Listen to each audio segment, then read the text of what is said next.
आप सभी कैसे हैं? हमें उम्मीद है कि आप सभी अच्छे ही होंगे। दोस्तों, आज काफी दिनों के बाद हम आपके सामने उपस्थित हुए हैं। दोस्तों, हम किसी प्रॉब्लम के कारण मतलब आपके लिए टीच की वीडियो नहीं बना पा रहे थे, तो इसलिए आज हम आपके लिए बेसिक कंसेप्ट लेकर आए हैं। 8, 9, 10, 11, 12 कोई भी बच्चा देख सकता है। तो बच्चों, आज हम आपको बताने वाले हैं मैथमेटिक्स में बच्चे कमजोर किसके लिए होते हैं। ये जो हम कंसेप्ट आपको समझाएंगे, ये कंसेप्ट सभी बच्चों के कंप्लीट होने चाहिए, तभी वो बच्चा मैथ में होनहार इंटेलिजेंट बच्चा बन सकता है और सभी मैथमेटिक्स को कंप्लीट कर सकता है। तो आइए दोस्तों, हम स्टार्ट कर लेते हैं और सभी बच्चे जुड़ रहे और देखते रहे कि आपकी क्या कमजोरी है, उस कमजोरी को आज दूर करेंगे आज हम आपके लिए। दोस्तों, आज हम फर्स्टली लहसपे के बारे में बात करेंगे। इसकी फुल फॉर्म होती है लघुत्तम समापवर्तक। इसको हम इंग्लिश में कहते हैं एलसीएम, लॉन्गेस्ट कॉमन मल्टीपल। तो इसकी फुल फॉर्म होती है इंग्लिश में। तो ये चल लेते हैं। दोस्तों, लहसपे कहते किसको हैं? वह छोटी छोटी संख्या जो दी गई संख्याओं को पूर्णतः विभाजित कर दे, दी गई संख्या से पूर्णतः विभाजित हो जाए, लहसपे कहलाती है। कैसे दोस्तों? हम मान लेते हैं 40 है, 30 है, 70 है। वह छोटी से छोटी संख्या जो दी गई संख्या से पूर्णतः विभाजित हो जाए। हम एक नंबर और लेते हैं 10, 20, 30। हम लहसपे आज पढ़ेंगे वह छोटी से छोटी संख्या जो दी गई संख्या से पूर्णतः विभाजित हो जाए, पूरी पूरी कट जाए, लहसपे कहलाती है। माना दोस्तों ये संख्याएं हैं, हमको इनका लहसपे निकालना है, लहसपे सॉल्यूशन करना है। तो दोस्तों, हमने आपको बताया वह छोटी से छोटी संख्या जो दी गई संख्याओं से पूर्णतः कट जाए, लहसपे कहलाती है। तो लहसपे उस संख्या को कहते हैं जो दी गई संख्याओं से कट जाती है और वह छोटी से छोटी होती है। मान लेते हैं कैसे?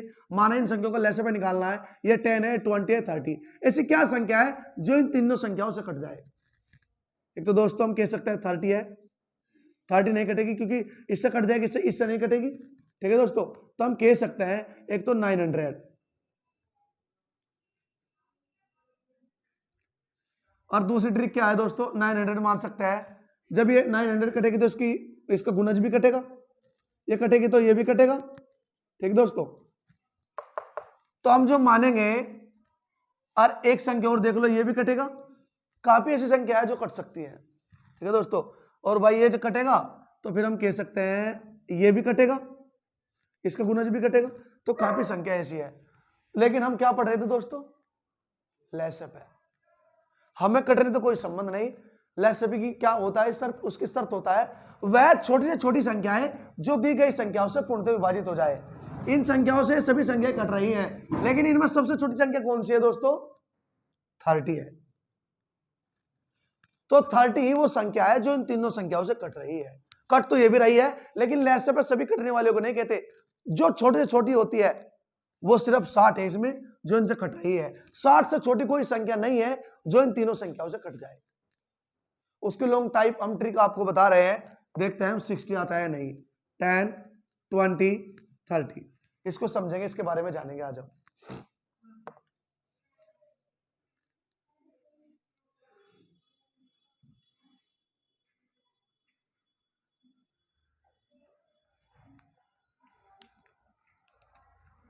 दोस्तों याद रखना, जब हम लहसपे निकालते हैं या कुछ अदर निकालते हैं तो हम सबसे पहले छोटी छोटी संख्या से काटते हैं। सबसे छोटी संख्या क्या होती है? 2 से कटेगी। 2 5 जा 10, 2 10 जा 20, 15 2 जा 30। 2 से 30 जो है 15 बार कटेगी, फिर 2 से काटते हैं। 2 से 5 नहीं कटेगा, इसको जो है तो राइट करेंगे। 2 5 जा 10, ये 5 बार कटा, ये नहीं कटेगा। इससे बड़ी संख्या क्या है? 3 है, 3 से कट सकती है, ये नहीं कटेगा। 3 से ये भी नहीं कटेगा। 3 5 15 ये कटेगा। अब ये अभाज्य संख्या आ चुकी है नीचे, इसको हम 5 से काटेंगे। 5 1 जा 5, 5 1 जा 5, 5 1 जा 5।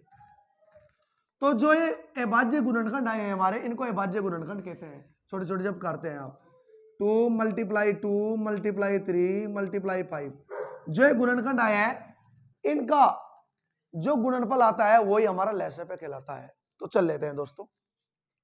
2 2 जा 4, 4 3 जा 12, 12 5 जा 60। तो 60 ही वो संख्या है जो इन संख्याओं का लहसपे है। छोटी से छोटी है, इससे बड़ी तो काफी है, लेकिन बड़ी को लहसपे नहीं कहते, छोटे छोटी को लहसपे कहते हैं। तो मैं उम्मीद है कि आपके समझ में लेस पे आ गया होगा किसको कहते हैं। ठीक है दोस्तों, और हम इसके बारे में एक बात और बताना चाहते हैं, लेस पे। लेस पे का मतलब होता है ले लो सारे, जो ये गुणनखंड आते हैं ये सारे ले लो, इनकी गुणनफली लेस पे कहलाती है। तो आप समझ गए होंगे लेस पे। अब चल लेते हैं मैस पे। मैस पे कंसेप्ट और लेस पे कंसेप्ट, इसके बारे में डिस्कस करेंगे। इससे पहले इसके बारे में बात करेंगे हम। ये आपका कंप्लीट हो चुका है, इसको अभी छोड़ दो, इससे लेते हैं पहले हम कंसेप्ट को। अभाज्य गुणनखंड विधि, ये क्या होता है दोस्तों? हमने आपको बताया है जो आप संख्या से काटेंगे, ये छोटी छोटी संख्या से काटते जाएंगे, ये सब अभाज्य गुणनखंड होते हैं। जैसे आप छोटे छोटे काटेंगे 2, 3, 5, ठीक है, 7, 11, 13, 17, 19, 23, इस टाइप से 29, 31, ये सब हमारे अभाज्य नंबर होते हैं दोस्तों। अभाज्य गुणनखंड आप समझ चुके होंगे। ठीक है दोस्तों, और इसके बाद हम नेक्स्ट सिस्टम पे चलेंगे। अब हम इस टॉपिक पर आ जाते हैं मैस पे। अभाज्य गुणनखंड हम समझ चुके हैं, इनको अभाज्य गुणनखंड कहते हैं, याद रखना। अब हम चल लेते हैं मैस पे। मैस पे, मैस पे का मतलब होता है मिलने वाले सारे। वो हम कैसे जानेंगे? अभाज्य गुणनखंड विधि द्वारा मैस पे निकालना जानेंगे। पहले हम भाग विधि द्वारा निकालना जानेंगे। मैस पे, मैस पे को इंग्लिश में हम HCF के नाम से जानते हैं। उसकी जो फुल फॉर्म होती है HCF, हाईएस्ट कॉमन फैक्टर। चल लेते हैं, माना हम यही संख्या ले लेते हैं 10, 20, 30, ये नंबर लेते हैं क्योंकि आप इसके बारे में कुछ जानकारी भी कर चुके हैं और इससे आप अच्छी तरीके से समझ भी जाएंगे। तो आज के बाद ये मत कहना बच्चों कि आप पर मैसेप और लेसेप नहीं आता। जो भी कंसेप्ट हम धीरे धीरे आपको फुल कंसेप्ट समझाएंगे, तभी सभी जुड़े रहें और वॉच करते रहिए please. Please wait, no and slow and notebook right open please. Okay, 10, 20, 30। तो आइए इसके बारे में मैसेप निकालेंगे। मैं मिलने वाले से का मतलब सारे, मिलने वाले सारे। हम इसको आपको एक फार्मूला राइट करते हैं भाग विधि द्वारा। भाग विधि द्वारा जानेंगे हम।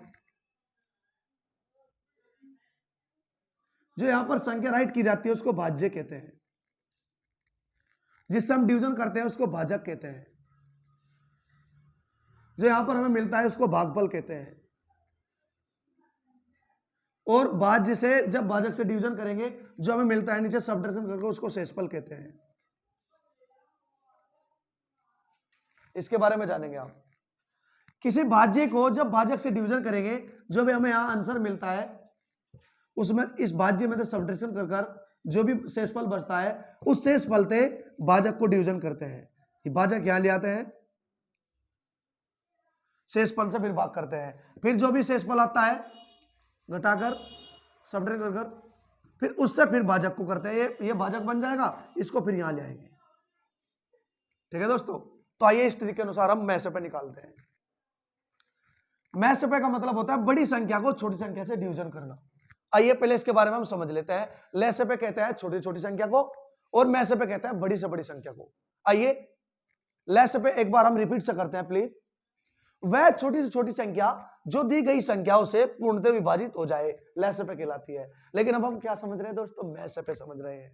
तो आइए, मैसेप का मतलब होता है वह बड़ी से बड़ी संख्या जो दी गई संख्याओं को, वह बड़ी से बड़ी संख्या जो दी गई संख्याओं को पूर्णतः काट दे या विभाजित कर दे, तो उसको क्या कहते हैं? मैसेप कहते हैं। याद रखना, लेसेप जो इनसे कट जाए, मैसेप जो इनको काट दे।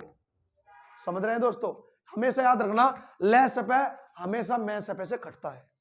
ठीक है दोस्तों, तो आइए इनमें सबसे बड़ी संख्या कौन सी है दोस्तों? 30। जरूरी नहीं है कि आप 30 लें, 20 भी ले सकते हैं। 20 के साथ फिर आप 10 लेना होगा। 30 लेना चाहते हैं तो 20 है, 10 कोई से भी आप ले सकते हैं। तो आइए चल लेते हैं, इनमें बड़ी से बड़ी संख्या कौन सी है? वो संख्या 10 है दोस्तों। तो आइए इसके बारे में हम डिस्कस करेंगे क्यों है वो। क्योंकि 10 ही एक ऐसी संख्या है जो इन तीनों संख्याओं काटती है, और यह बड़ी से बड़ी भी है। वो क्यों? इससे छोटी तो काफी है। देख लेते हैं, 10, 20, 30 इन्हें कौन कौन सी काटे? 2 भी काट देगी दोस्तों, और आप देख सकते हैं 5 भी काट देगी, और आप देख सकते हैं 10 भी काटेगी। ये संख्या जो इन्हें काट सकती है। लेकिन हम क्या पढ़ रहे हैं दोस्तों? मैसेप पे पढ़ रहे हैं। मैसेप पे क्या कहते हैं?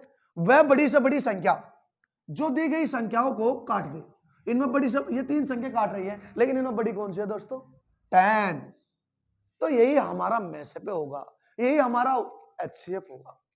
तो इसलिए tan हमारा एचसीएफ है। तो आइए चल लेते हैं किस टाइप से करेंगे इसको सोल्यूशन। भाज्य, भाज्य जो बड़ी संख्या कोई सी मान लो, इसको या इसको, तो 30 मान लेते हैं हम भाज्य।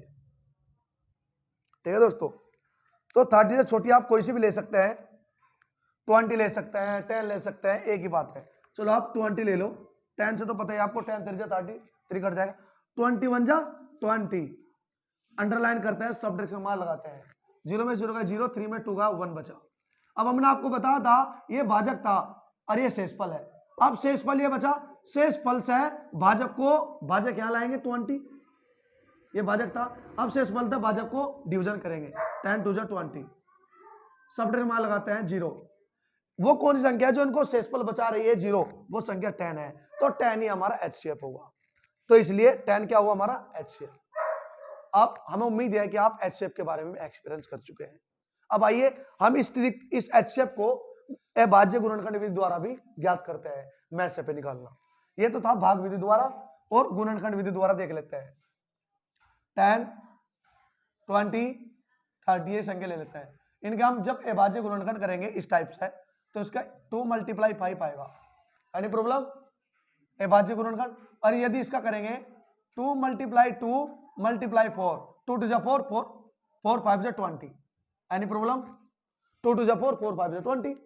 अब जब हम इसको करेंगे 2 × 3 × 5, 2 3 6 6 5 30, ये सब अभाज्य गुणनखंड है। तो आइए देख लो, जिस पे अभाज्य गुणनखंड विधि द्वारा एचसीएफ निकालना नहीं आता तो हम कैसे जानेंगे। जो इन तीनों लाइन में कॉमन होता है, देख लेते हैं। 2 यहां पर है, 2 यहां पर है, 2 यहां पर है, इसका जोड़ा बन रहा है। तो ये तीनों में 2 मिल रहा है, तो 2 को बाहर निकाल लेते हैं। क्यों निकाल लेते हैं? क्योंकि मैंने आपको बताया था मिलने वाले सारे, इनमें कौन कौन से मिल रहा है, 2 मिल रहा है, तो 2 बाहर निकाल लिया। 5 यहां, 5 यहां, 5 यहां, 5 क्यों लिया है? मिलने वाले सारे, तो 5 भी मिल रहा है इनमें सारों में, तो 5 भी निकाल लिया।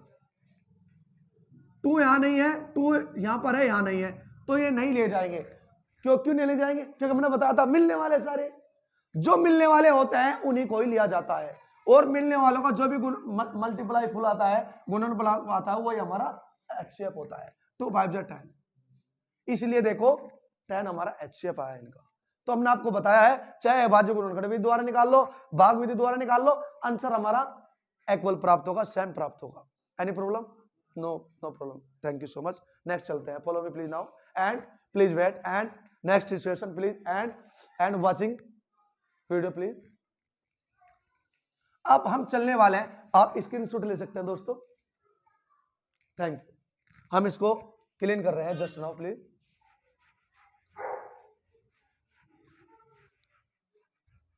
यदि आपकी समझ में नहीं आया तो आप कमेंट बॉक्स में कमेंट करके रिप्लाई करें, हम तुरंत रिप्लाई करेंगे। आप कमेंट बॉक्स में सेंड करें मैसेज वगैरह, जो भी आपको प्रॉब्लम हो।